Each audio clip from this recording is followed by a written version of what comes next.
আমার প্রিয় দেশবাসী, আসসালামু আলাইকুম রহমতুল্লাহ বারাকাতু। সকল মুসলিম ভাই বোনকে আমার সালাম।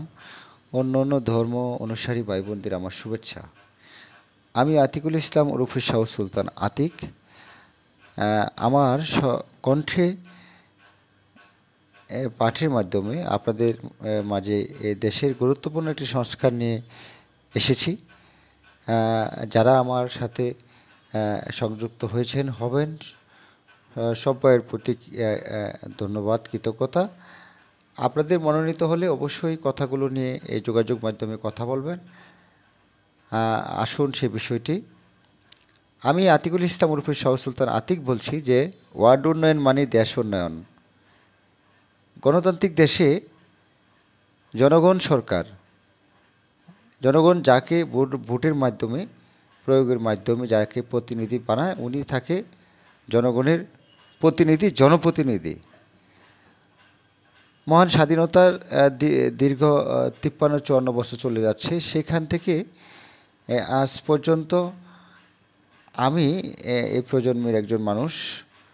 আমি দেখেছি যে জনপ্রতিনিধি জনগণের কথা বললেও তারা জনগণের আশাস্বরূপ হতে পারে না। সেখান থেকে আমি দীর্ঘদিনের আমার এই গবেষণা এবং বলতে পারেন যে আগামী প্রজন্ম, আগামী দেশকে এবং এই কিছু করার প্রত্যয় নিয়ে আমি দীর্ঘদিন ছুটে চলেছি। এই একটি বিষয়, সেটি হলো যে ওয়ার্ড উন্নয়ন মানেই দেশ উন্নয়ন। এখানে ওয়ার্ডে কিছু ধারাবাহিক কিছু নির্মাণ দরকার। যেমন ওয়ার্ডে একটি তথ্য সেন্টার, যেখান থেকে ওয়ার্ডের সকল তথ্য একটা মানুষ জানতে পারবে, বা তৎক্ষণিক দেশ বিদেশ যেখান থেকে হোক তারা এখান থেকে একটা মানুষের তথ্য নিতে পারবে। এরকম একটা তথ্য সেন্টার থাকবে, একটা কমিউনিটি সেন্টার থাকবে, একটি কবরস্থান থাকবে, একটি মিনি পার্ক থাকবে, একটি খেলার মাঠ থাকবে। এই ধারাবাহিক এই নির্মাণগুলো প্রত্যেকটা ওয়ার্ডে থাকা উচিত। সেটি আমাদের দেশে বাস্তবায়ন নেই। পরিকল্পিতভাবে যদি ওয়ার্ডকে গঠন করা না হয় তাহলে আমরা জাতি হিসাবে পিছিয়ে থাকব পৃথিবীর কাছে। প্রিয় দেশবাসী, আমার যে কথাটি যে ওয়ার্ড উন্নয়ন মানে দেশ উন্নয়ন, এখানে ওয়ার্ডে কাউন্সিলর বা মেম্বার তাদেরকে আমরা নির্বাচিত করি। আমরা দেখছি যে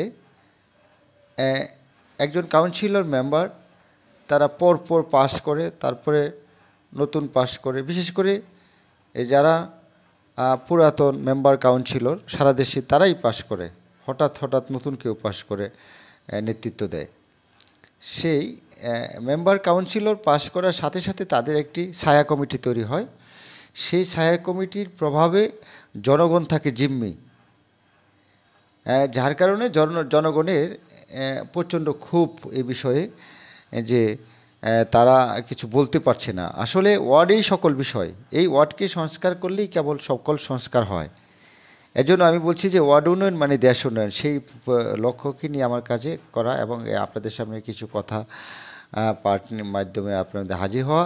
আমার বিষয়টা হলো যে ঘটনা হলো ওয়ার্ডে একজন মেম্বার কাউন্সিলর, এটা একটি সরকারি পদ। এটা সকল ওয়ার্ড মহিলা পুরুষ সকলের হওয়ার অধিকার রাখে।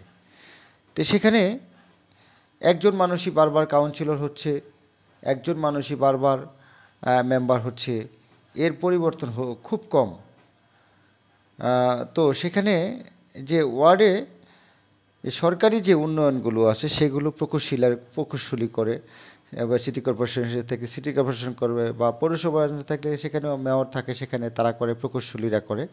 এখানে মেম্বার কাউন্সিলরের কাজটা হলো শুধু তাদের পাশে মানে এলাকাবাসীকে নিয়ে থাকা।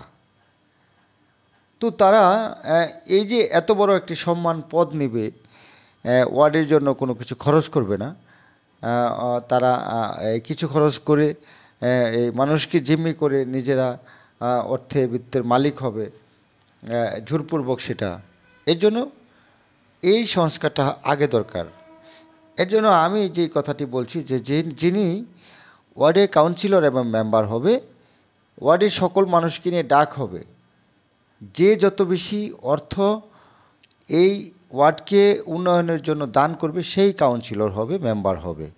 এখন সেই অর্থ সম্মিলিতভাবে একটা ওয়ার্ড পরিচালনা কমিটি হতে পারে, তাদের কাছে থাকবে, ওয়ার্ডের সকল উন্নয়নে সেটা কাজ করবে। তো এরকমই তো হওয়া উচিত, তাহলে তো জনগণ সরকার হয় এবং জনগণের মূল্য হয় তাদের, তারা দ্রুত এই একটি সুন্দর জীবন পায়। কিন্তু তা হচ্ছে না কেন? এর পরিবর্তন চাই আমি। আতিকুল ইসলাম উর্ফে শাহ সুলতান আতিক, ভাষা আন্দোলন পরিষদ সভাপতি। আমরা ভাষা আন্দোলন পরিষদ বাংলাদেশে জাতীয় ভাষানীতি ঘোষণা ও বাস্তবায়ন চাই। আমরা ইতিমধ্যে অনেক কার্যক্রম করেছি বাস্তবায়নের লক্ষ্যে এবং সামনেও আমাদের অনেকগুলো কর্মসূচি আছে। সকলের দোয়া চাই, ভালো ও শুভকামনা আপনাদের ভালো থাকার। আমার সিটিবাসী, আমার জেলা গাজীপুরবাসী সবাইকে, দেশবাসী সবাইকে, দেশের বাইরে যারা আছেন সবাইকে আমার পক্ষ থেকে শুভেচ্ছা অভিনন্দন। ওয়ার্ড উন্নয়ন মানে দেশ উন্নয়ন। এই ওয়ার্ডকে এগিয়ে রাখতে গেলে আমাদের এই ওয়ার্ডে মেম্বার কাউন্সিলর তারা তো সম্মানই পাচ্ছে। একটা মেম্বার, গ্রামের প্রধান বা একটা ওয়ার্ডের প্রধান, কাউন্সিলর, মেম্বার, এই পদ, এই সম্মান নিতে গেলে টাকাটা নিতে হবে এবং সেই টাকা জনগণের কল্যাণে কাজ করবে। তারা তো এই সরকারি একটা বেতন পাবে, তারপরে হলো জনগণ তাদেরকে সম্মান করবে। এর বাইরে আর কেন কি চায়? এর আসলে পরিসমাপ্ত হওয়া উচিত। সবাই ভালো থাকুন, ভালো রাখুন। ধন্যবাদ যারা আমার সাথে ছিলেন।